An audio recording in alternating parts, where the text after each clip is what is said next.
शपथविधी घेत आहेत धनंजय मुंडे, अनेक वेळा तुम्ही लढा दिलेला आहे आणि आज ते मंत्री म्हणून शपथ घेत आहेत, काय तुमचं म्हणणं? मला तर खरंच वाटतंय की राजकारणात यांना काय नाईलाज आहे की यांना चांगली माणसं मिळत नाहीत. म्हणजे एक भ्रष्टाचारी मंत्री गेल्यानंतर परत दुसऱ्या भ्रष्टाचारी मंत्री आणण्याची अशी काय गरज आहे यांना, मला खरंच कळत नाही. आणि अशा माणसाला आणून लोकांच्या डोक्यावर थोपवलं जातं आहे मला.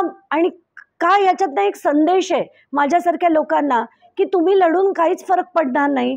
मी जसं सिंचन घोटाळ्याविरुद्ध लढले, भुजबळांविरुद्ध लढले, धनंजय मुंडेविरुद्ध लढले, खडसेंविरुद्ध लढले, म्हणजे याच्यातनं हे कदाचित आम्हाला संदेश देत असतील की तुम्ही लढून काहीच फरक पडणार नाही, तुम्ही लढा, तुम्हाला काय जे आम्हाला करायचं आहे ते आम्ही करत राहणार, हाच संदेश याच्यातनं येताना दिसतोय.